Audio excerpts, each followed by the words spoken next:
नमस्कार दोस्तों, आप सभी का स्वागत है आपके अपने YouTube चैनल YD क्लासेस पर। दोस्तों, पिछली वीडियो में हमने हमारा लेसन जो है वो पूरा कर लिया था आरबीएससी बोर्ड का चैप्टर नंबर 5 दैनिक जीवन में रसायन। आज हम उसके प्रश्नोत्तर और पेपर में किस प्रकार से उसका सिलेबस निर्धारण किया गया इस पर चर्चा करेंगे। तो चलिए शुरू करते हैं। सबसे पहले हम बात करते हैं कि हमारे इस लेसन में से कितने नंबर्स के प्रश्न आएंगे और किस किस प्रकार के प्रश्न आएंगे। देखिए, आपको जो इस आपके सिलेबस में ये जो पार्ट 5 है, पार्ट 5 आरबीएससी बोर्ड, ठीक है, आरबीएससी बोर्ड का जो एग्जाम होने वाला है उसमें लेसन नंबर 5 है दैनिक जीवन में रसायन। दैनिक जीवन में रसायन।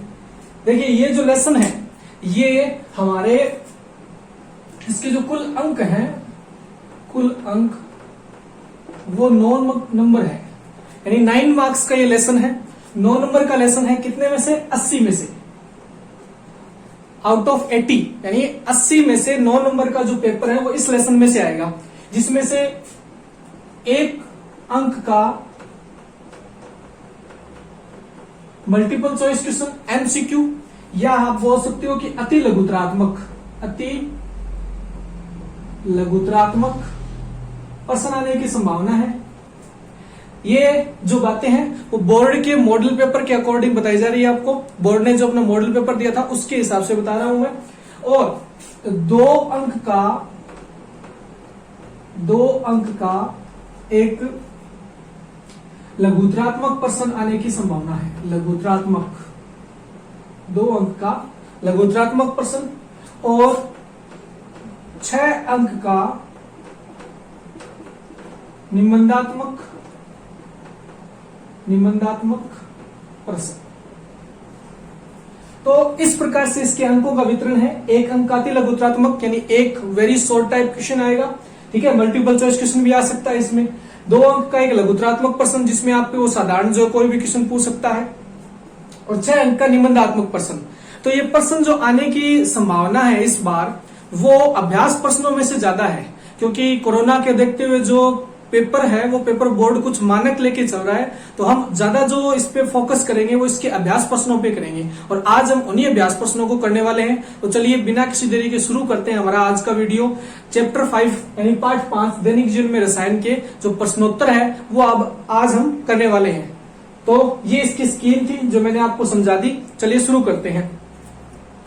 देखिए, सबसे पहला जो प्रश्न आता है प्रश्नोत्तर में, हम आज करने वाले हैं अभ्यास प्रश्न। इसके क्या करने वाले हैं? अभ्यास प्रश्न। अभ्यास प्रश्न में जो प्रश्न नंबर 1 है, वो है कि क्षार का जलीय विलयन, क्षार का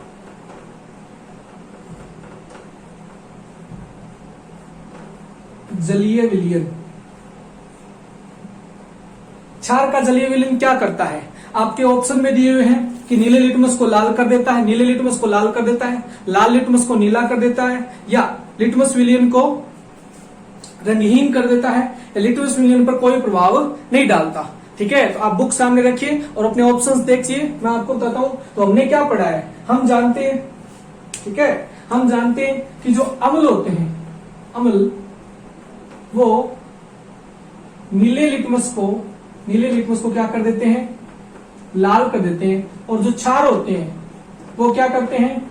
लाल को नीला करते हैं। इसका मतलब हमारा सही आंसर हो जाएगा कि क्षार का जलीय विलयन लाल लिटमस को नीला कर देगा। तो ये हमारा क्या हो जाएगा? आंसर हो जाएगा। ये हमारा क्या हो जाएगा? आंसर हो जाएगा। तो ये पहला क्वेश्चन है, बड़ा ही आसान सा क्वेश्चन था, आप सभी इसको आराम से कर भी लोगे। आगे वाला जो क्वेश्चन है वो दिया हुआ है कि अम्ल व क्षार के विलयन। आगे वाला जो प्रश्न है वो दिया हुआ है प्रश्न संख्या 2। अम्ल व क्षार के विलयन विद्युत के क्या होते हैं? बताइए। अम्ल और क्षार के विलयन विद्युत के क्या होते हैं? सुचालक होते हैं। हमने पढ़ा था कि अम्ल और क्षार के विलयन जो विद्युत के क्या होते हैं? सुचालक होते हैं, और ये विद्युत अपघटय के रूप में काम में भी आते हैं। विद्युत अपघटय के रूप में काम में भी आते हैं। आपने देखा होगा बैटरी के अंदर हम वर्षा का पानी डालते हैं तो तेजाब जो होता है वो डालते हैं, वो अम्ल जो होता है वो एक विद्युत अपघटय के रूप में कार्य करता है। इसका मतलब अम्ल व क्षार के विलयन विद्युत के क्या होते हैं? सुचालक होते हैं। चलिए देखते हैं अगला प्रश्न हमारा। देखिए प्रश्न नंबर 3 क्या है? प्रश्न नंबर 3 है कि पीएच किन आयनों की सांद्रता का ऋणात्मक लघुगणक होती है? पीएच किन आयनों की सांद्रता का ऋणात्मक लघुगणक होती है? तो आपको ऑप्शन में देखना है, या फिर अगर अगत्य लघुगणनात्मक क्वेश्चन है तो आप जवाब दे सकते हो कि पीएच जो होती है वो हाइड्रोजन आयन यानी H+ आयन जो होते हैं, हाइड्रोजन आयन H+ आयन, या आप लिख सकते हो hydronium ion H3O+ ion, hydronium ion. या अगर ऑप्शन में H+ आयन है तो सही उत्तर होगा H+ आयन, लेकिन अगर H+ आयन नहीं है तो आपको देखना है कि उसमें हाइड्रोनियम आयन तो नहीं है, तो H3O+ आयन भी हो तो ये भी सही उत्तर है। क्यों? क्योंकि हमने पढ़ा था कि H+ आयन जो है वो जल में मुक्त रूप में नहीं रहते हैं, वो क्या करते हैं? जल के अणुओं से संयोग कर लेते हैं और हाइड्रोनियम आयन का निर्माण कर लेते हैं। तो पीएच जो है वो हाइड्रोजन आयन की सांद्रता का ऋणात्मक लॉगरिथम होती है। अगर हाइड्रोजन आयन ऑप्शन में नहीं हो तो हम हाइड्रोनियम आयन को देखेंगे और हाइड्रोनियम आयन को सही करेंगे, लेकिन अगर ये है तो आप इसको प्राथमिकता दोगे। चलिए आगे बात करते हैं कि किसी अम्लीय विलयन की पीएच होगी तो हम जानते हैं, क्या जानते हैं कि अम्लीय विलयन की जो पीएच होती है वो 7 से कम होती है। क्या होती है? 7 से कम होती है। अब आपको ऑप्शन में देखना है कि कौन से मान 7 से कम है। अगर 7 से कम दिया हुआ है इस प्रकार से कि 7 से कम लिखा हुआ है तो आप ऑप्शन में 7 से कम करोगे, लेकिन अगर ऑप्शन में 4 डिजिट दिए जैसे 7, 11, 10, 4 या कुछ भी दिया हुआ है तो आपको वो वैल्यू देखनी है जो 7 से कम है। जैसे हमारे यहाँ जो ऑप्शन है उसमें 4 दिया हुआ था तो अम्लीय विलयन की पीएच जो है उसका आंसर आएगा 4। तो अम्लीय विलयन की पीएच कितनी होती है? 7 से कम होती है। 7 से कम जो भी आप ऑप्शन में आंसर देखोगे वो आपको मिल जाएगा। फिर बात करते हैं हमारे उदर में भोजन की पाचन क्रिया। प्रश्न नंबर 5 है। प्रश्न नंबर 5 है कि हमारे उदर में भोजन की पाचन क्रिया किस माध्यम में होती है? तो भोजन की पाचन क्रिया हमारे उदर में किस माध्यम में होती है? हम जानते हैं कि हमारा जो उदर होता है, हमारा जो आमाशय होता है उसमें हाइड्रोक्लोरिक अम्ल पाया जाता है। क्या पाया जाता है? हाइड्रोक्लोरिक अम्ल। इसका मतलब भोजन की पाचन क्रिया हमारे उदर में अम्लीय माध्यम में होगी। किसमें होगी भाई? अम्लीय माध्यम में होगी। आंसर आ जाएगा अम्लीय माध्यम। क्या आ जाएगा? अम्लीय माध्यम। तो ये प्रश्न इसके हुए हैं। अब चलिए देखते हैं इनसे आगे वाले प्रश्न। देखिए अगला प्रश्न जो प्रश्न नंबर 6 है वो क्या है? प्रश्न नंबर 6 में लिखा हुआ है कि अग्निशामक यंत्र बनाने में किस पदार्थ का प्रयोग किया जाता है? तो आपने पढ़ा था सोडियम हाइड्रोजन कार्बोनेट गर्म करने पर कार्बन डाइऑक्साइड गैस मुक्त करता है, और कार्बन डाइऑक्साइड गैस जो है वो अग्नि को बुझाने में सहायक होती है। और अग्निशामक यंत्र का जो उपयोग है वो अग्नि बुझाने में ही तो करते हैं, भी कहीं आग लग जाए तो आग बुझाने में करेंगे। इसका मतलब सोडियम हाइड्रोजन कार्बोनेट, कौन सा? Sodium hydrogen carbonate, baking soda जिसे हम कहते हैं, उसका उपयोग करेंगे। यहां उत्तर आ जाएगा सोडियम हाइड्रोजन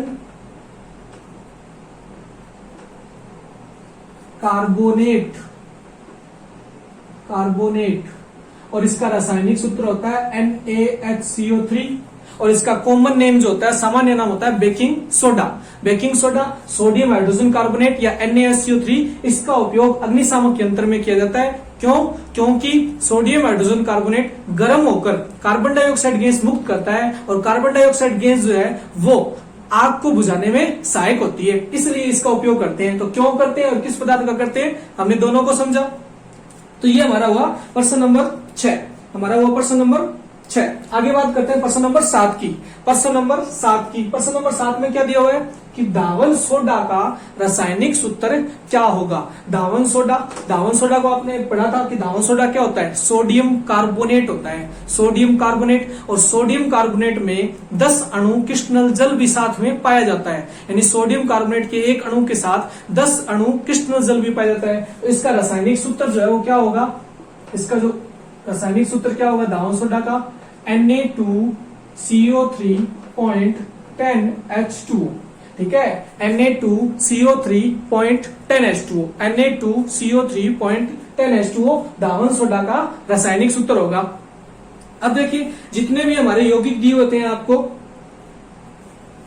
जितने भी यौगिक हमारी बुक में दिए हुए हैं आपको, उन सब के रासायनिक सूत्र आपको याद होना चाहिए। सबसे पहले में दिया होता सोडियम क्लोराइड, सोडियम क्लोराइड का रासायनिक सूत्र क्या था, NaCl, सोडियम क्लोराइड का NaCl, उसके बाद sodium hydroxide NaOH, sodium hydroxide का क्या होगा, NaOH। उसके बाद हमें दिया हुआ था बेकिंग सोडा, बेकिंग सोडा का क्या होगा, NaSCO3, विरंजक चूर्ण का CaOCl2। उसके अलावा जो धावन सोडा है उसका क्या होगा, Na2CO3.10H2O, प्लास्टर ऑफ पेरिस का क्या होगा, CaSO4.12H2O। तो ये सभी आपको याद होने चाहिए। अब धावन सोडा का हमने पढ़ लिया रासायनिक सूत्र। अगला प्रश्न है कि विरंजक चूर्ण, विरंजक चूर्ण को वायु में खुला रखने पर वो कौन सी गैस देता है। तो हम जानते हैं विरंजक चूर्ण क्या होता है, विरंजक चूर्ण होता है CaOCl2, ठीक है। और इसको जो वायु में खुला छोड़ते हैं तो ये कौन सी गैस देता है, क्लोरीन गैस देता है। कौन सी गैस देता है, क्लोरीन गैस। कौन सी गैस देता है, क्लोरीन गैस, क्लोरीन गैस। तो हमारा आंसर आएगा Cl2 गैस या क्लोरीन गैस। देखिए इसका रासायनिक सूत्र क्या होता है, CaOCl2, और जैसे इसको वायु में खुला छोड़ते हैं तो ये वायु में इस वायु के साथ क्रिया करके क्लोरीन गैस को मुक्त कर देता है। ये अम्लों के साथ क्रिया करके भी कौन सी गैस मुक्त करता है, क्लोरीन गैस ही मुक्त करता है। तो विरंजक चूर्ण को वायु में खुला छोड़ने पर वह क्लोरीन गैस को मुक्त करता है। आगे बात करते हैं, साबुन कार्य करता है, साबुन कार्य करता है। तो हमने पढ़ा था साबुन केवल मृदु जल में कार्य करता है, यानी साबुन जो है वो सॉफ्ट वाटर जो होता है ना उसी में काम करता है। तो यहां पे आएगा मृदु जल में, नहीं केवल मृदु जल में, केवल मृदु जल में, केवल मृदु जल में, या ओनली इन सॉफ्ट वाटर, केवल मृदु जल में साबुन जो है वो केवल मृदु जल में कार्य करता है। ठीक है, अगर इसकी जगह अपमार्जक था तो हम लिखते हैं कि केवल मृदु व कठोर दोनों प्रकार के जल में, मृदु व कठोर दोनों प्रकार के जल में। लेकिन हमसे सिर्फ पूछा है कि साबुन कार्य करता है, तो साबुन केवल मृदु जल में कार्य करता है। अगला प्रश्न है, मिसेल निर्माण में हाइड्रोकार्बन पूंछ होती है। तो हमने देखा था कि मिसेल निर्माण के दौरान जो हाइड्रोकार्बन पूंछ है वो तो अंदर की ओर, और जो जल ध्रुवीय सिरा है वो बाहर की ओर रहता है। तो हाइड्रोकार्बन पूंछ कहाँ होती है भाई, अंदर की ओर होती है। अंदर की ओर मतलब जल के अंदर की ओर, अंदर की ओर, ठीक है। या आप इसे लिखते हो जल के अंदर की ओर।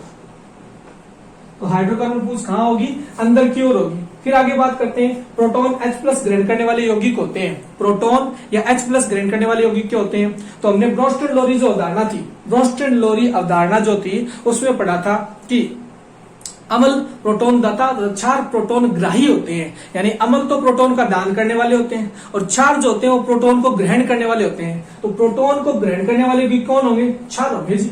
क्या होंगे, क्षार। तो हमारा उत्तर आ जाएगा क्षार, कि प्रोटॉन ग्रहण करने वाले यौगिक कौन होते हैं, क्षार होते हैं। किसके अनुसार, ब्रोंस्टेड-लोरी अवधारणा के अनुसार, ब्रोंस्टेड-लोरी अवधारणा के अनुसार। तो ये आपके जितने भी जो अति लघुत्रात्मक या बहुचयनात्मक मल्टीपल चॉइस क्वेश्चन थे वो हुए हैं। चलिए आगे करते हैं आगे वाले क्वेश्चन।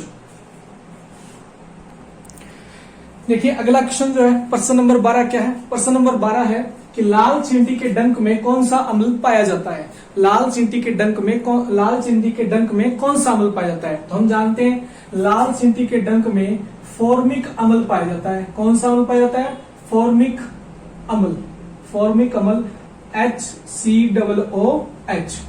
आपको इस लेसन के शुरुआत में बहुत सारे जो हमारे दैनिक अम्लों के जो स्रोत है उसके बारे में बताया था। जैसे कि सेब में मैलिक अम्ल पाया जाता है, सेब के अंदर मैलिक अम्ल, इमली में टार्टरिक अम्ल, लाल चींटी के डंक में फॉर्मिक अम्ल, विनेगर सिरका में एसिटिक अम्ल, हमारे उदर में जो पेट के अंदर पाया जाने वाला अम्ल होता है वो हाइड्रोक्लोरिक अम्ल होता है। ये सब आपको बताए गए थे। इसके अलावा संतरे में पाए जाने वाला जो अम्ल होता है वो एस्कॉर्बिक अम्ल होता है। नींबू में पाए जाने वाला अम्ल जो होता है वो सिट्रिक अम्ल होता है। तो ये सभी आपको बताए गए थे। वैसे लाल चींटी के डंक में पाए जाने वाले अम्ल का नाम फॉर्मिक अम्ल होता है।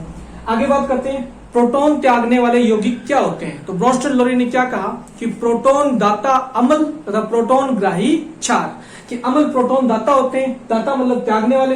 तो प्रोटॉन त्यागने वाले यौगिक क्या होते हैं, अम्ल होते हैं। क्योंकि अभी अभी हमने पढ़ा था कि प्रोटॉन ग्रहण करने वाले क्या होते हैं, क्षार होते हैं। तो फिर प्रोटॉन त्यागने वाले कौन होंगे, अम्ल होंगे। अगला एक प्रश्न की बात करते हैं, उदासीनीकरण से आप क्या समझते हैं। देखिए जब अम्ल व क्षार परस्पर अभिक्रिया करते हैं तो वे एक दूसरे के प्रभाव को नष्ट कर देते हैं तथा लवण व जल का निर्माण करते हैं तथा इस प्रक्रिया के दौरान ऊष्मा मुक्त होती है।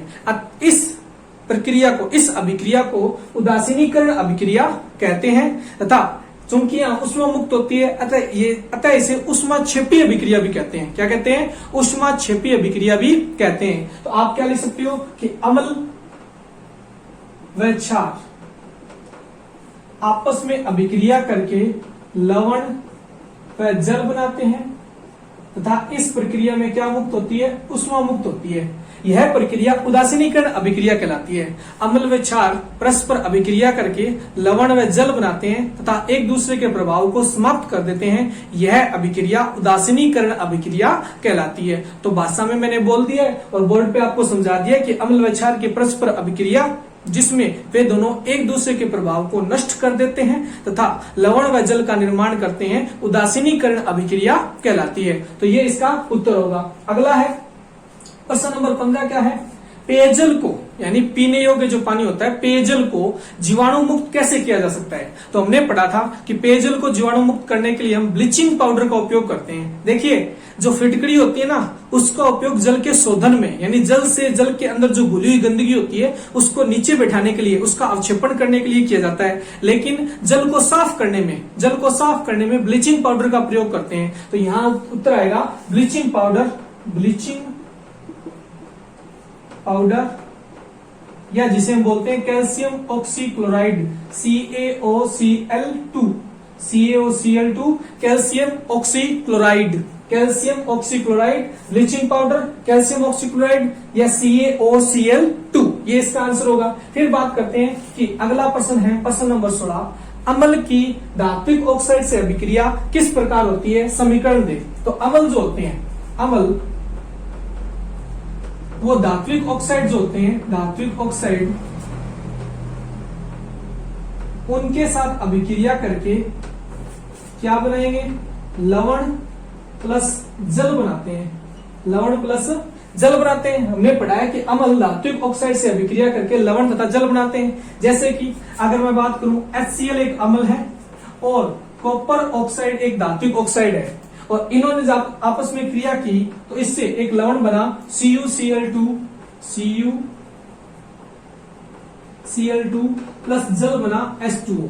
तो ये जो अभिक्रिया है ये है कि अम्ल की धात्विक ऑक्साइड से अभिक्रिया किस प्रकार होती है? तो इसमें आप लिखोगे अम्ल धात्विक ऑक्साइड से अभिक्रिया करके लवण तथा जल का निर्माण करते हैं। यह उदासीनीकरण अभिक्रिया का उदाहरण है क्योंकि यहाँ पे धात्विक ऑक्साइड जो है वो क्षार की तरह व्यवहार करती हैं। किसकी तरह व्यवहार करते हैं? क्षार की तरह व्यवहार करते हैं। इसका मतलब धात्विक ऑक्साइडों की प्रकृति क्षारीय होती है। तो ये हमने अभिक्रिया का समीकरण भी दिया और आपको बता दिया कि अम्ल की धात्विक ऑक्साइड से अभिक्रिया किस प्रकार होती है। तो अब आगे हम पढ़ते हैं प्रश्न नंबर 17। तो अगला प्रश्न जो प्रश्न नंबर 17 है वो है कि पीएच जो एक स्केल था उसमें पीएच में P व H किसको सूचित करते हैं? तो P जो है P ये एक जर्मन शब्द है पोटेंज उससे लिया गया है और जिसका अर्थ होता है पुषांश, इसको कहते हैं पुषांश और इसका अर्थ होता है शक्ति। क्या होता है? शक्ति। तो P का मतलब होता है पोटेंज या शक्ति, पुषांश, शक्ति या पोटेंज जर्मन शब्द है, यहां से लिया गया है। जबकि H जो है H वो हाइड्रोजन को प्रदर्शित करता है। किसको करता है? हाइड्रोजन को प्रदर्शित करता है, हाइड्रोजन आयनों को। H हाइड्रोजन आयन को प्रदर्शित करता है जबकि P शक्ति को प्रदर्शित करता है। यानी हाइड्रोजन आयन की शक्ति क्या कहलाती है? पीएच वैल्यू या पीएच मान कहलाती है। अगला प्रश्न है हमारे उदर में उत्पन्न अत्यधिक अम्लता से राहत पाने के लिए आप क्या उपचार लेंगे? हमारे उदर में उत्पन्न अत्यधिक अम्लता, किसी को पेट में एसिडिटी हो जाए तो उसके लिए आप क्या उपचार लेंगे? तो हमने पढ़ा था इसके लिए हम किसी दुर्बल क्षार का उपयोग करेंगे और दुर्बल क्षार के रूप में हमारे पास सबसे अच्छा जो ऑप्शन होता है वो होता है मिल्क ऑफ मैग्नीशिया।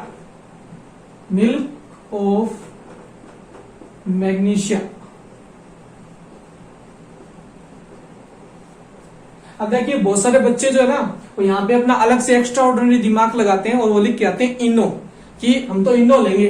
बिल्कुल इनो लो, लेकिन इनो कोई वैज्ञानिक नाम नहीं है, आपके सिलेबस में या आपके पाठ में आपने जो पढ़ा है वहां से इसका कोई रिलेशन नहीं है, तो वहां से आप इसका सही उत्तर जो होगा ना वो मिल्क ऑफ मैग्नीशिया ही होगा, कि आप पेट की जो अम्लता है उससे राहत पाने के लिए किस रसायन का उपयोग करेंगे या किसका उपयोग करेंगे, तो मिल्क ऑफ मैग्नीशिया का उपयोग हम करेंगे। इसका आप सूत्र जानते हो क्या होता है, मैग्नीशियम हाइड्रोक्साइड MgOH की होल ट्वाइस, MgOH की होल ट्वाइस। अगर कोई इनो लिख के आता है तो वो नंबर मांगने का हकदार नहीं होगा।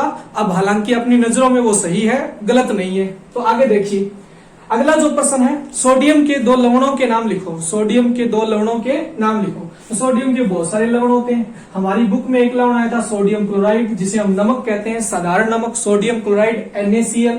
दूसरा आया था सोडियम कार्बोनेट 0.10H2O, जिसे हम धावन सोडा या धोने का सोडा कहते हैं। इसके अलावा और बहुत सारे हैं, जैसे सोडियम सल्फेट एटेक्स्ट्रा, और भी बहुत सारे। तो आपको सिर्फ 2 पूछे, 2 आपकी पुस्तक में आए हुए हैं, NaCl sodium chloride, Na2CO3 0.10H2O sodium carbonate और Na2SO4 सोडियम सल्फेट। ये सभी सोडियम के लवण है। तो ये हमारा इसका आंसर हो गया। आगे बात करते हैं प्रश्न नंबर 20 की। लुईस के अनुसार क्षार की परिभाषा दो। लुईस के अनुसार क्षार की परिभाषा क्या होती है? तो लुईस ने क्या कहा कि इलेक्ट्रॉन युग्म का दान करने वाले यौगिक क्षार होते हैं। इलेक्ट्रॉन युग्म का दान करने वाले यौगिक क्या होते हैं? क्षार होते हैं। इलेक्ट्रॉन युग्म का दान करने वाले या इलेक्ट्रॉन धनी या ओब्लिक में आप कह सकते हो ऋणायन, जितने भी ऋणायन होते हैं ना, ये लुईस क्षार की भांति व्यवहार करते हैं। लुईस के अनुसार क्षार की परिभाषा क्या होगी कि इलेक्ट्रॉन युग्म का दान करने वाले या इलेक्ट्रॉन धनी अथवा ऋणायन जो होते हैं, ऋणायन लुईस क्षार की भांति व्यवहार करते हैं। उदाहरण के तौर पर इसका उदाहरण हम दे सकते हैं अमोनिया, जल, ठीक है, अमोनिया और जल। तो ये लुईस क्षार की भांति व्यवहार करते हैं। इसके अलावा Cl- क्लोराइड आयन जो है, तो जितने भी ऋणायन होते हैं जिनके पास इलेक्ट्रॉन धनी जो यौगिक होते हैं वो किसकी भांति व्यवहार करते हैं? लुईस क्षार की भांति व्यवहार करते हैं। तो आप इसमें लिख सकते हो। अगला जो प्रश्न नंबर 21 है, प्रश्न नंबर 21 है, साबुनीकरण किसे कहते हैं? साबुनीकरण किसे कहते हैं? सेपोनिफिकेशन। ठीक है, इसने साबुन की परिभाषा नहीं पूछी, इसने कहा है कि साबुनीकरण क्या होता है वो बताओ। तो साबुनीकरण की परिभाषा में आप लिखोगे कि उच्च वसीय अम्लों की क्रिया उच्च वसीय अम्लों को सोडियम अथवा पोटेशियम हाइड्रोक्साइड के साथ गर्म करने पर, उच्च वसीय अम्लों को सोडियम अथवा पोटेशियम हाइड्रोक्साइड के साथ गर्म करने पर हमें साबुन प्राप्त होता है। यह प्रक्रिया साबुनीकरण कहलाती है। क्या होगा इसका आंसर? उच्च वसीय अम्लों को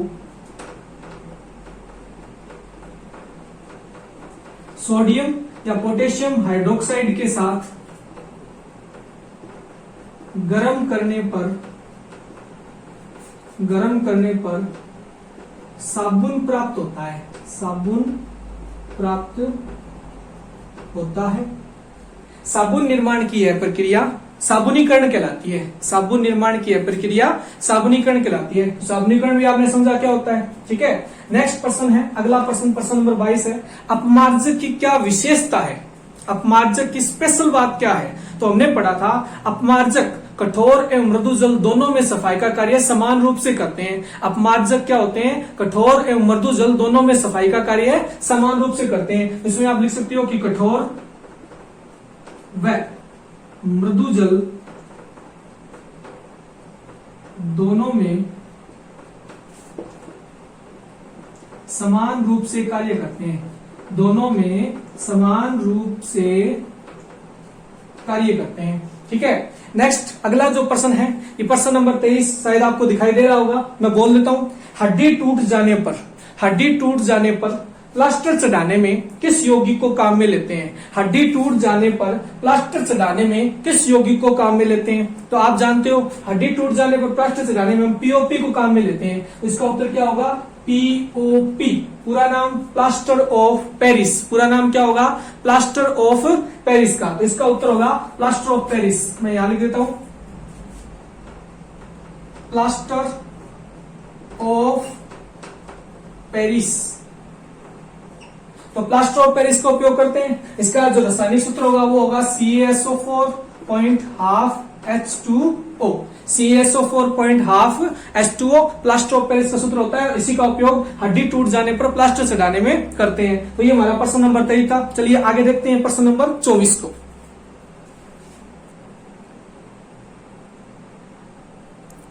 देखिए अगला प्रश्न जो है प्रश्न नंबर 24 बहुत ही अच्छा क्वेश्चन है, न्यूमेरिकल है। इस लेसन में एक ही न्यूमेरिकल बनता है, एक ही टाइप का, जो ये आपको दिया हुआ है। देखिए इसका उत्तर क्या होगा। प्रश्न में आपको क्या दिया हुआ है कि 1 विलियन में हाइड्रोजन आयन की सांद्रता, 1 विलियन में हाइड्रोजन आयन की सांद्रता दी हुई है 1 गुणा 10 की घात -4 ग्राम मोल प्रति लीटर। यानी आपको क्या दिया हुआ है, हाइड्रोजन आयन की सांद्रता दी हुई है कितनी, 1 गुणा 10 की घात -4 ग्राम मोल प्रति लीटर। आपको बताना है कि इसकी पीएच का मान क्या होगा और बताना है कि विलीन अम्लीय होगा या क्षारीय। हम जानते हैं पीएच क्या होता है, पीएच होता है -log10 H+। हाइड्रोजन आयन की सांद्रता का ऋणात्मक लघुगणक ही पीएच कहलाता है। हाइड्रोजन आयन की सांद्रता का ऋणात्मक लघुगणक ही क्या कहलाता है, पीएच कहलाता है। तो अब हमारे पास सांद्रता है तो इसमें वैल्यू पुट कर देते हैं, पीएच -log10, यहां आ जाएगा 1 गुणा 10 की घात -4। अब देखिए -log10, 1 गुणा क्या होता है, 1 ही होता है, 1 गुणा 10 की घात -4 क्या होगा, 10 की घात -4, यानी यही संख्या आ जाएगी। तो 10 की घात -4। अब हमने पढ़ा है कि आधार समान है, तो आधार समान है तो घात जो वो आगे आ जाएगी -4 और यहां आ जाएगा log10। ऐसा क्यों हुआ, क्योंकि हम जानते हैं क्या कि log a की पावर x हो तो इसे हम x log a इस प्रकार से लिख सकते हैं। ठीक है, हमने ये पढ़ा है पहले। तो देखिए, और फिर हम जानते हैं कि log a और a, यानी अगर आधार समान और उसी आधार पे हमें कोई मान पूछता है तो जिसका जो वैल्यू होती है, इस वैल्यू का जो मान आएगा ना, इसकी जो वैल्यू आएगी वो 1 आएगी, इसकी जो वैल्यू आएगी वो क्या आएगी, 1 यानी 1 आएगी। तो यहाँ पे इसकी वैल्यू तो होगी 1, तो माइनस और माइनस क्या हो गया, +4 गुणा 1, तो ये आ जाएगा +4। इसका मतलब पीएच का मान कितना आ गया, +4, जो कि किससे कम है, 7 से कम है। पीएच का मान +4 आ गया जो किससे कम है, 7 से कम है। पीएच का मान +4 जो किससे कम है, 7 से कम है। अतः विलयन अम्लीय होगा। क्या होगा, अम्लीय होगा,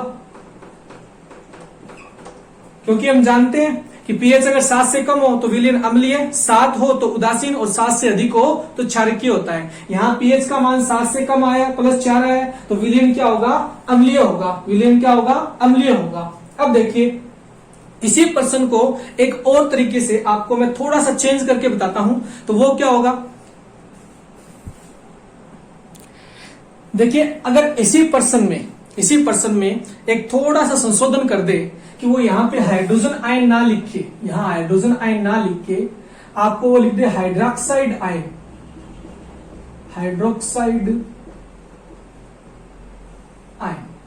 या हाइड्रोजन आयन ना लिख के वो लिख दे हाइड्रोक्साइड आयन लिख दे, तो क्या होगा, इसका मतलब अब इसका उत्तर क्या होगा।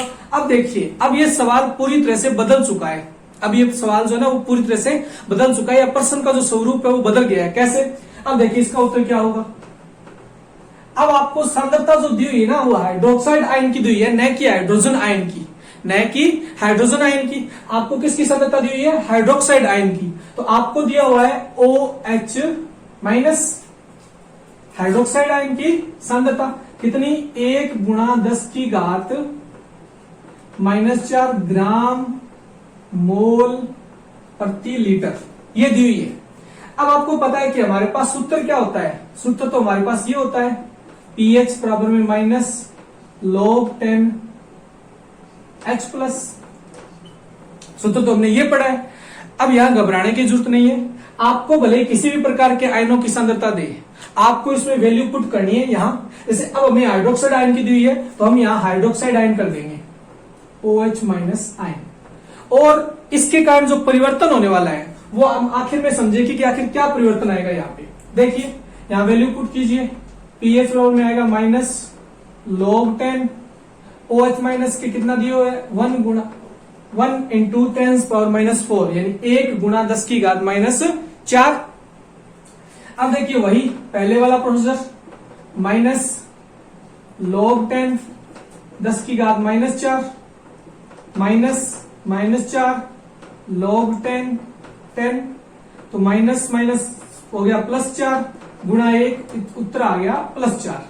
अब देखिए पीएच प्लस 4 आई है, लेकिन ये पी हाइड्रोजन आयन की थोड़ी आई है, ये तो हाइड्रोक्साइड आयन की आई है। कौन से की आई है? हाइड्रोक्साइड आयन की, हाइड्रोजन आयन की नहीं आई है। ये किसकी आई है? हाइड्रोक्साइड आयन की आई है। ये तो पीएच वैल्यू हाइड्रोक्साइड आयन की आई है। तो अब क्या करो, आपको पता है हाइड्रोक्साइड आयन की आई है, इसका मतलब आयन हाइड्रोक्साइड आयन की सांद्रता दी हुई है। तो अब हमें इस क्या करेंगे, ये जो वैल्यू आई है 4, इसको टोटल जो हमारा स्केल होता है उसकी हाईएस्ट रेंज जो होती है क्या होती है 14। अतः पीएच वैल्यू ये हमारे पास पीओएच है, पीएच वैल्यू जो है वो क्या होती है, देखिए पीएच प्लस पीओएच बराबर क्या होता है 14। कैसे? आपने देखा कि अम्लीय और क्षारीय विलयन दोनों की जो कुल प्रास होती है उसका मान होता है 14, यानी पीएच प्लस पीओएच क्या होती है 14। हमारे पास क्या है पीओएच है, पीएच प्लस पीओएच है हमारे पास 4 बराबर 14। तो पीएच क्या आ जाएगी 14 माइनस 4, तो पीएच का मान आ जाएगा 10। पीएच का मान क्या आ जाएगा 10, यानी कि ये जो विलियन है उसकी पीएच की वास्तविक पीएच कितनी है 10 है। अतः विलियन कैसा होगा क्षारीय होगा। अतः ये विलियन कैसा होगा, अतः विलियन क्षारीय होगा। एक बार दोबारा मैं इसको रिपीट कर देता हूं, ध्यान से देखिए। हमें प्रश्न में अगर बदलाव करके दे कि एक विलियन में हाइड्रोक्साइड आयन की सांद्रता 1 गुणा 10 की घात माइनस 4 ग्राम मोल प्रति लीटर है, तो विलियन का पीएच मान ज्ञात करें और बताइए कि यह विलियन अम्लीय होगा अथवा क्षारीय। देखिए प्रश्न में बड़ा ही साधारण सा परिवर्तन हुआ है, यहाँ हाइड्रोक्साइड आयन आ गया। अब एक बात तो आप समझ गए होंगे कि हाइड्रोक्साइड आयन की सांद्रता दी हुई है, तो संभावना है कि ये अम्लीय हो सकता है और क्षारीय भी हो सकता है। तो हमने यहाँ पे वैल्यू लिखी, हमें हमारे पास हाइड्रोक्साइड आयन की है, तो हम जो पीएच थोड़ी निकालेंगे अब तो पीओएच यानी हाइड्रोक्साइड आयन के हिसाब से ही शक्ति निकलेगी। तो हमने हाइड्रोक्साइड आयन के हिसाब से ही शक्ति निकाली, यानी पीओएच निकाल लिया हमने। पीओएच हमारा कितना आया 4 आया, ठीक वैसे ही जैसे हमने पीएच निकाला था। अब देखिए हम जानते हैं कि पीएच प्लस पीओएच कितना होता है 14, यानी जो हमारा पीएच स्केल होता है उसकी कुल प्रास होती है 0 से लेके 14 तक, यानी अम्लीय और क्षारीय विलयनों की कुल प्रास क्या होती है 14। तो पीएच यानी अम्लीय विलयन प्लस पीओएच क्षारीय विलयन, उनकी टोटल प्रास कितनी हो गई 14। हमारे पास क्या आ गई पीओएच तो आ गई ये रही 4, तो हमने पीओएच की वैल्यू रख दी 4। अब हमें चाहिए पीएच, तो पीएच क्या आएगी पीएच प्लस 4 बराबर में आ गया 14, तो पीएच आ जाएगी 14 में से 4 हम घटा देंगे, तो पीएच आ जाएगी 10, यानी हमारी जो वास्तविक पीएच है इस विलयन की वो 10 है। और 10 है इसका मतलब विलयन की पीएच क्या है 7 से अधिक है, 7 से अधिक है। और 7 से अधिक जिस विलयन की पीएच होती है वो विलयन कैसा होता है क्षारीय होता है। तो ये आशा करता हूं आपको ये जो प्रश्न है वो समझ में आया होगा, क्योंकि ये अलग प्रश्न है। चलिए अब आगे हम, सॉरी ये प्रश्न नंबर 24 नहीं था, ये अलग से प्रश्न था, हमने प्रश्न नंबर 24 पहले कर चुके हैं। तो अगर प्रश्न नंबर 24 में ये इतना सा चेंज कर दे तो ये इतना उत्तर अलग से एक्स्ट्रा बढ़ जाएगा। चलिए अगला प्रश्न करते हैं, प्रश्न नंबर 25।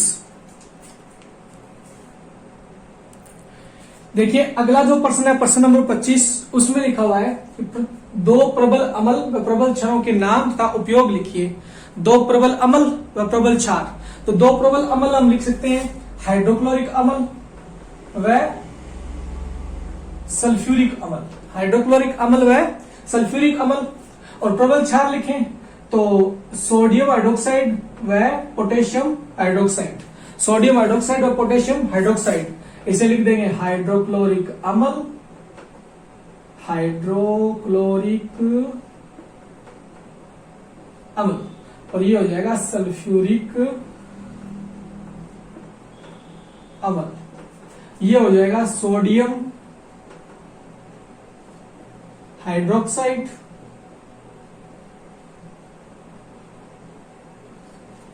और ये हो जाएगा पोटेशियम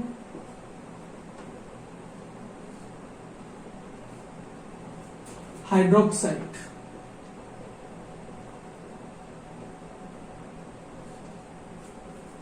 ठीक है, तो ये हो गए प्रबल अम्ल व प्रबल क्षार। अब देखिए नाम तो हम लिख दिए, उपयोग के हाइड्रोक्लोरिक अम्ल जो होता है उसका उपयोग सिंक व सैनिटरी को साफ करने के अंदर किया जाता है। बहुत सारे उद्योग धंधों में इसका उपयोग किया जाता है। इसके अलावा सल्फ्यूरिक अम्ल जो होता है उसका उपयोग, सल्फ्यूरिक अम्ल का जो उपयोग है वो उद्योगों में, कार व बैटरी उद्योग में, ठीक है, कार व बैटरी उद्योग में। इसके अलावा व्यवसाय की रीढ़ कहा जाता है इस सल्फ्यूरिक अम्ल को, तो कार व बैटरी उद्योग में, प्रसाधन उद्योग में। इसके अलावा बहुत सारे जो रासायनिक अभिकर्मक होते हैं उनके निर्माण में। सोडियम हाइड्रोक्साइड का जो उपयोग है वो साबुन निर्माण में, पेट्रोलियम के शोधन में, धातुओं के निष्कर्षण में इसका उपयोग करते हैं। पोटेशियम हाइड्रोक्साइड का उपयोग भी आप साबुन उद्योग में, कागज उद्योग में, ठीक है, जो कपड़ा उद्योग है उसमें करते हो। इसके अलावा पेट्रोलियम वगैरह के जो शोधन है दोनों का इसमें उपयोग होता है। तो ये हमारा प्रबल अम्ल व प्रबल क्षारों के नाम और उपयोग हमने लिख दिए हैं, आपको मैंने समझा दिया है। अगला प्रश्न है प्रश्न नंबर 26। प्रश्न नंबर 26 में दिया है कि साबुन व अपमार्जक में अंतर लिखिए। साबुन व अपमार्जक में क्या अंतर होता है? तो आपने पढ़ा है कि साबुन सबसे पुराना अपमार्जक है, जबकि अपमार्जक साबुनों की कमी को दूर करने के लिए आधुनिक या अभी वर्तमान में इनकी खोज की गई है। साबुन केवल मृदु जल में कार्य करते हैं, जबकि अपमार्जक कठोर व मृदु जल दोनों में कार्य करते हैं। साबुन जो होते हैं वो जैव निम्नीकरणीय होते हैं, यानी साबुन आसानी से डिस्पोज हो जाते हैं, आसानी से गलित अवस्था में आ जाते हैं। लेकिन जो अपमार्जक होते हैं वो जैव अनिम्नीकरणीय होते हैं। अपमार्जक क्या होते हैं? जैव अनिम्नीकरणीय होते हैं। तो ये साबुन और अपमार्जक में अंतर है, साबुन और अपमार्जक में मुख्य अंतर है। इसके अलावा भी आप लिख सकते हो कि साबुन जो होते हैं उनको अपमार्जक को साबुन रहित साबुन भी कहा जाता है, ठीक है। अपमार्जक जो होते हैं वो साबुन से अधिक अच्छे से धुलाई की क्रिया या सफाई की क्रिया करते हैं, जबकि साबुन उतने प्रभावी नहीं होती। तो ये साबुन और अपमार्जक में प्रमुख अंतर इतने ही है। उसके बाद अगला जो है प्रश्न नंबर 27। प्रश्न नंबर 27 में लिखा है आर्हेनियस के अनुसार अम्ल व क्षार की परिभाषाएं लिखो। आर्हेनियस ने अम्ल व क्षार की परिभाषाएं जो होती थी उसमें उसने कहा कि अम्ल वे पदार्थ होते हैं जो जलीय विलयन के अंदर हाइड्रोजन आयन का त्याग करते हैं या हाइड्रोजन आयन को छोड़ते हैं, जबकि क्षार वे पदार्थ होते हैं जो जलीय विलयन में हाइड्रोक्सिल आयन का त्याग करते हैं। तो इस प्रकार आर्हेनियस के अनुसार अम्ल व क्षार की परिभाषा ये होगी कि जलीय विलयन में H+ आयन का त्याग करने वाले पदार्थ अम्ल कहलाते हैं, जबकि जलीय विलयन के अंदर OH- आयन यानी हाइड्रोक्सिल आयन का त्याग करने वाले पदार्थ क्षार कहलाते हैं। उदाहरण के तौर पर HCl का जलीय विलयन जब त्याग किया जाता है तो उसमें हाइड्रोजन आयन त्यागा जाता है प्लस क्लोराइड आयन। तो इसमें देखो H+ आयन त्यागा, इसलिए ये क्या हो गया? अम्ल हो गया। जबकि सोडियम हाइड्रोक्साइड एक क्षार है, इसका जलीय विलयन जब लेते हैं तो ये सोडियम धातु sodium ion plus hydroxide ion का त्याग करता है, तो ये क्या हो गया?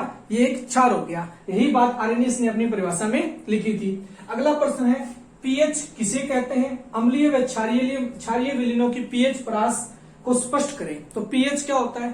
पीएच होता है हाइड्रोजन आयन की सांद्रता के ऋणात्मक लघुगणक को, हाइड्रोजन आयन की सांद्रता के ऋणात्मक लघुगणक को पीएच कहते हैं। क्या कहते हैं? हाइड्रोजन आयन की सांद्रता के ऋणात्मक लघुगणक को पीएच कहते हैं। अब पीएच की परिभाषा आ गई। अम्लीय व क्षारीय विलयनों की पीएच परास स्पष्ट करें। तो देखिए 0 से लेके 7 तक तो अम्लीय विलयन होते हैं और 7 जो होता है वो उदासीन विलयन की पीएच होती है, और 7 से अधिक लेकिन 14 तक जो होते हैं वो क्षारीय विलयन होते हैं। तो ये इनकी परास का हमने परिभाषित कर दिया कि 7 से अगर कम है, 7 से अगर कम है, 7 से कम है तो वो अम्लीय, और 7 से अधिक हो, 7 से अधिक हो तो वो क्षारीय, और 7 है तो वो उदासीन। ये इनकी परास होगी। अगला प्रश्न है क्रिस्टलन जल किसे कहते हैं? उदाहरण दें। क्रिस्टलन जल किसे कहते हैं? उदाहरण दें। तो हमने पढ़ा है किसी भी पदार्थ के इकाई अणुसूत्र में उपस्थित जल के अणुओं की संख्या को क्रिस्टलन जल कहा जाता है। किसी पदार्थ के इकाई अणुसूत्र में या इकाई रासायनिक सूत्र में उपस्थित जल के अणुओं की संख्या को उस पदार्थ के लिए क्रिस्टलन जल कहा जाता है। उदाहरण के तौर पर सोडियम कार्बोनेट जो होता है, सोडियम कार्बोनेट के एक अणु के साथ 10 अणु जल के होते हैं, तो इसके लिए क्रिस्टलन जल का मान कितना हो गया, 10H2 हो गया। इसी प्रकार जो फिटकरी होती है उसका सूत्र होता है K2SO4 Al2SO4 की होल थ्राइस 0.24H2।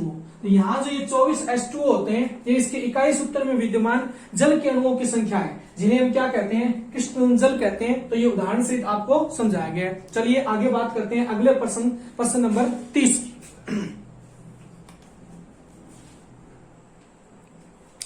देखिए अगला प्रश्न नंबर 30 क्या है।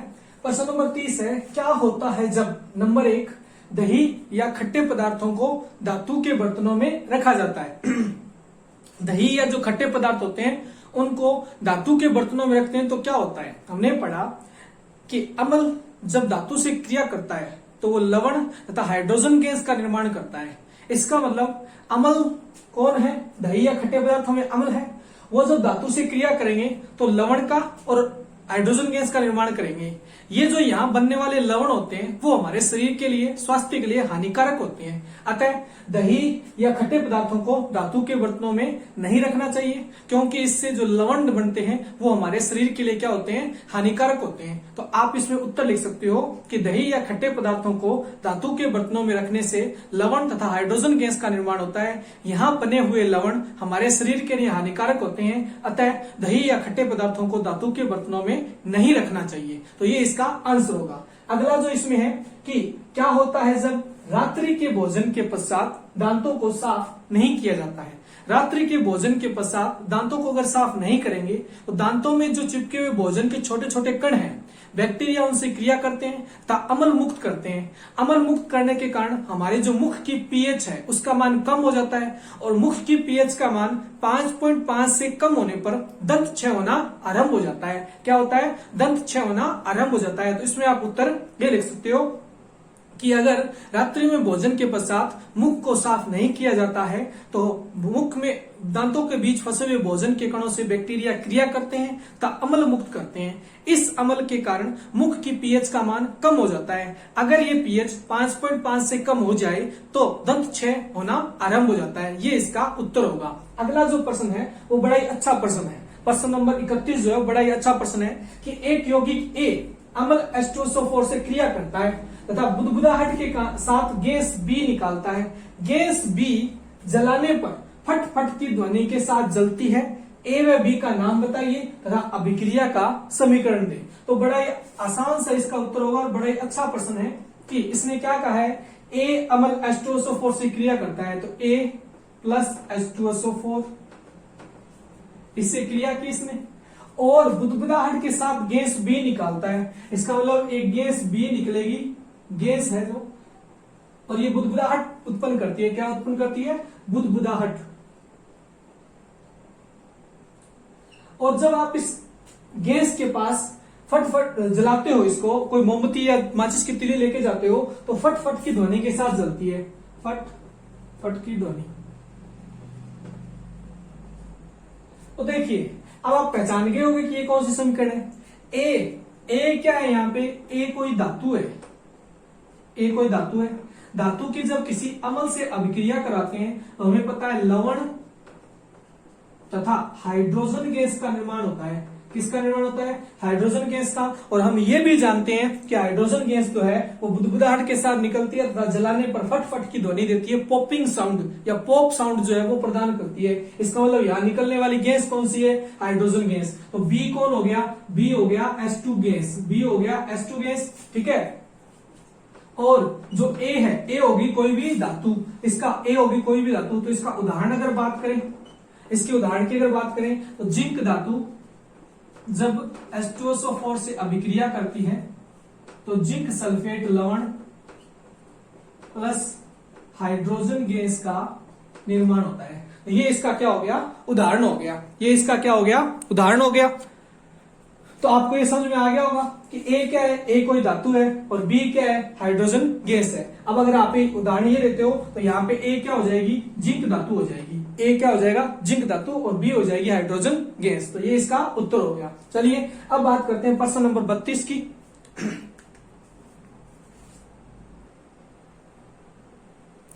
अगला प्रश्न जो है प्रश्न नंबर 32, प्रश्न नंबर 32 क्या है, ब्रोंस्टेड लोरी तथा लुईस के अनुसार अम्ल एवं क्षार को स्पष्ट करें।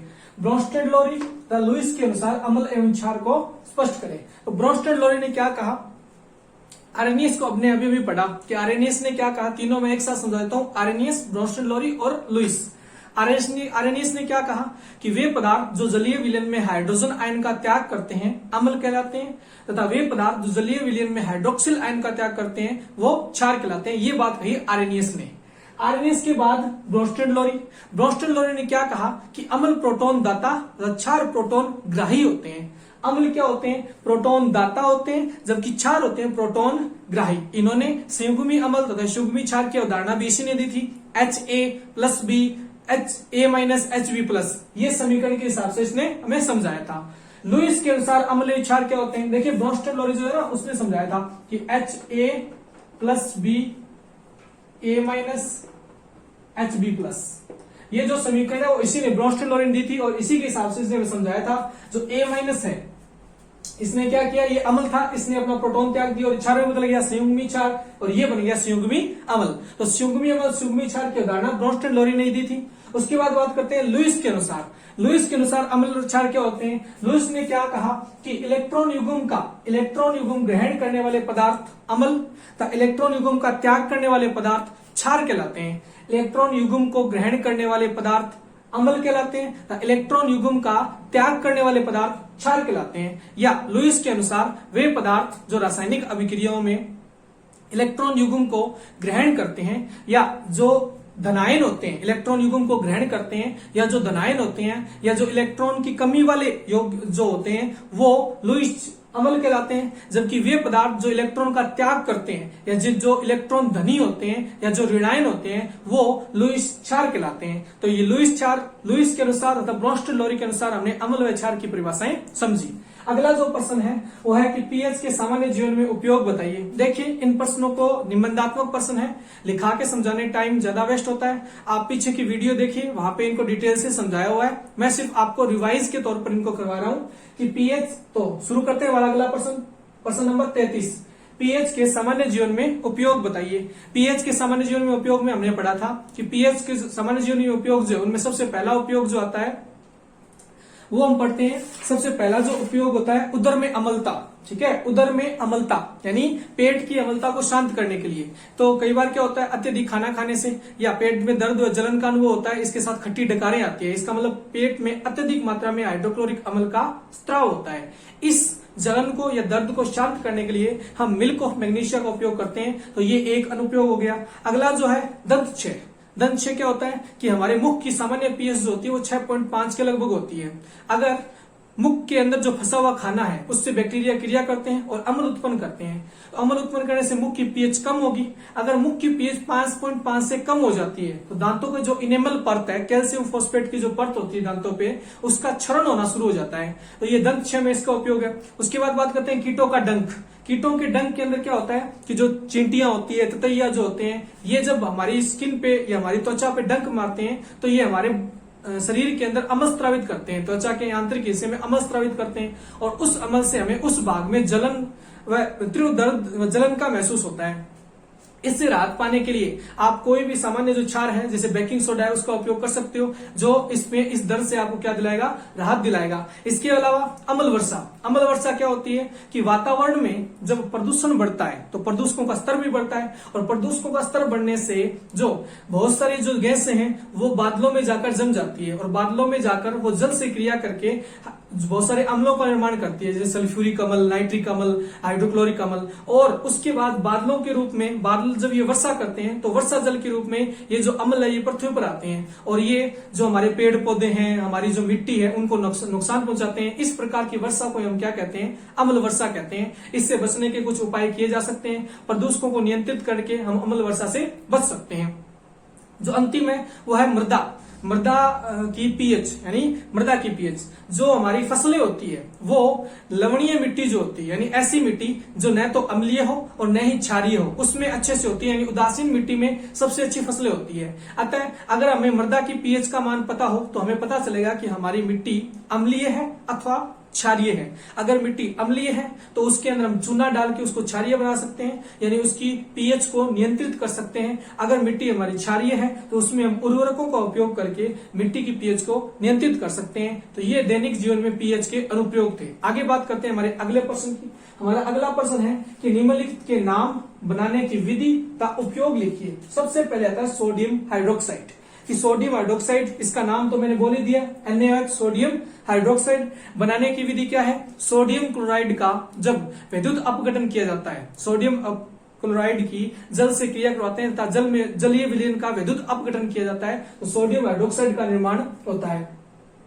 उपयोग क्या है सोडियम हाइड्रोक्साइड का? सोडियम हाइड्रोक्साइड को कास्टिक सोडा भी कहते हैं। इसका उपयोग जो है एक क्षार के तौर पर होता है, बहुत सारे उद्योगों के अंदर होता है, साफ सफाई में धुलाई के अंदर इसका प्रयोग होता है और प्रयोगशाला अभिकर्मक के रूप में भी इसका प्रयोग होता है। अगला बात करते हैं बेकिंग सोडा या sodium hydrogen carbonate. Baking soda का जो निर्माण है वो सोडियम क्लोराइड की क्रिया जल, कार्बन डाइऑक्साइड तथा अमोनिया से करवाने पर बनती है। सोडियम क्लोराइड की क्रिया जल, कार्बन डाइऑक्साइड तथा अमोनिया से करवाने पर सोडियम हाइड्रोजन कार्बोनेट या बेकिंग सोडा का निर्माण होता है। इसके अलावा एक और तरीका है कि बेकिंग सोडा को बनाने के लिए सोडियम कार्बोनेट जो है, सोडियम कार्बोनेट को गर्म करने पर, सोडियम कार्बोनेट की क्रिया CO2 व H2O से करवाने पर, माफ कीजिएगा, सोडियम कार्बोनेट की क्रिया कार्बन डाइऑक्साइड व H2O से करवाने पर सोडियम हाइड्रोजन कार्बोनेट या बेकिंग सोडा का निर्माण होता है। इसका उपयोग बेकरी के अंदर जो बिस्किट वगैरह होते हैं, ब्रेड, केक, पेस्ट्री वगैरह होते हैं, उनको बनाने में किया जाता है। खाद्य प्रसंस्करण के अंदर किया जाता है। इसके अलावा इसका उपयोग एक माइल्ड एंटीसेप्टिक के रूप में किया जाता है। इसका उपयोग जो है वो अग्निशामक यंत्रों में किया जाता है। ठीक है, तो ये इसके उपयोग हो गए। आगे बात करते हैं सोडियम धावन सोडा, सोडियम कार्बोनेट Na2CO3.10H2O, इसको बोलते हैं धावन सोडा या वाशिंग सोडा। इसका निर्माण जो है वो सोडियम हाइड्रोजन कार्बोनेट को सोलवे विधि के द्वारा कर सकते हैं। एक तो सोलवे विधि द्वारा कर सकते हैं, दूसरा सोडियम हाइड्रोजन कार्बोनेट को गर्म करने पर, सोडियम हाइड्रोजन कार्बोनेट को गर्म करने पर सोडियम कार्बोनेट का निर्माण होता है। फिर सोडियम कार्बोनेट जो है उसकी जल से क्रिया करवाते हैं तो ये क्रिस्टलन जल प्राप्त करके सोडियम कार्बोनेट या धावन सोडा में बदल जाता है। अब इसके उपयोग जो है, इसके उपयोग क्या होंगे? इसका उपयोग धुलाई व सफाई में अपमार्जक के रूप में करते हैं, धुलाई व सफाई में करते हैं, अपमार्जक में रूप में करते हैं, कागज, पेंट और वस्त्र उद्योग में भी करते हैं, कागज, पेंट और वस्त्र उद्योग में भी करते हैं। आगे बात करते हैं CaOCl2 या ब्लीचिंग पाउडर कैल्शियम ऑक्सीक्लोराइड की, कैल्शियम ऑक्सीक्लोराइड की। कैल्शियम ऑक्सीक्लोराइड जो है उसकी क्रिया, उसको बनाने के लिए कैल्शियम हाइड्रोक्साइड की क्लोरीन गैस से क्रिया करवाते हैं, उससे कैल्शियम ऑक्सीक्लोराइड व जल बनता है। इसका उपयोग क्या है? इसका उपयोग वस्त्र उद्योग के अंदर व्यंजक के रूप में, कागज उद्योग में व्यंजक के रूप में। इसके अलावा इसका उपयोग जो है हम पानी को साफ करने में करते हैं, पेयजल को जीवाणु मुक्त करने के लिए इसका उपयोग किया जाता है। और जो ब्लीचिंग पाउडर है उसका ब्लीचिंग एजेंट के रूप में भी प्रयोग करते हैं, साफ सफाई के अंदर भी, धुलाई वगैरह में करते हैं। उसके बाद POP CSO4.2H2O। जिप्सम CSO4.2H2O को 373 केल्विन ताप पर गर्म करने पर हमें POP प्राप्त होती है, प्लास्टर ऑफ पेरिस प्राप्त होता है। इसका उपयोग जो है आप जानते हो, इसका उपयोग जो है वो मूर्तियां बनाने में, टूटी हुई हड्डियों को जोड़ने के लिए प्लास्टर के रूप में, तो और बहुत सारे भवन निर्माण में और दंत चिकित्सा के अंदर इसका उपयोग करते हैं। तो ये इनके उपयोग हो गए। डिटेल से आपको मैंने इससे पहले वाली वीडियो में इनको समझाया हुआ है। अंतिम और आज का आखिरी क्वेश्चन है कि मिसेल कैसे बनते हैं, क्रियाविधि विधि। आप जानते हो कि जब साबुन को जल में घोला जाता है तो साबुन के अणु जो है वो आयनित हो जाते हैं, और आयनित होने के बाद साबुन जो है वो एक आयन की श्रृंखला के रूप में बन जाता है, जिसमें एक हाइड्रोकार्बन श्रृंखला होती है जो जल विरागी होती है, और एक ध्रुवीय सिरा होता है तो जल स्नेही होता है। और ये जो जल विरागी और ध्रुवीय सिरा है ये कुछ इस प्रकार व्यवस्थित होते हैं कि हाइड्रोकार्बन सिरा तो अंदर की ओर, जबकि ध्रुवीय सिरा बाहर की ओर रहता है। और उसके बाद जो भी हमारी गंदगी होती है वो एक वसा के रूप में होती है, वसा या तेलीय पदार्थ होते हैं, उनके चारों ओर ये मिसेल क्या करते हैं, एक घेरा बना लेते हैं। अब जब पानी के अंदर ये मिसेल एक घेरा बना लेंगे तो चूंकि जो ध्रुवीय सिरा है वो तो जल के साथ जुड़ा हुआ है, जबकि ये जो मिसेल है, मिसेल का जो हाइड्रोकार्बन सिरा है वो उस गंदगी के साथ जुड़ गया, इसलिए ये तीनों एक दूसरे को पकड़े रखते हैं। और जब हम पानी से कपड़े को बाहर निकालते हैं तो वो जो गंदगी है वो पानी में रह जाती है और इस प्रकार हमारी सफाई की क्रिया संपन्न होती है। इसको डिटेल से मैंने पिछले वीडियो में समझाया हुआ है, आप वहां से इसको देख सकते हैं। तो ये हमारे इस लेसन के प्रश्न उत्तर पूरे होते हैं। अगर आपको इस लेसन से संबंधित कोई भी समस्या हो तो आप कमेंट बॉक्स में अपना प्रश्न लिख सकते हैं, उसका जवाब आपको दे दिया जाएगा। धन्यवाद। अगर आपको वीडियो पसंद आया तो लाइक, शेयर एंड सब्सक्राइब कीजिए। धन्यवाद।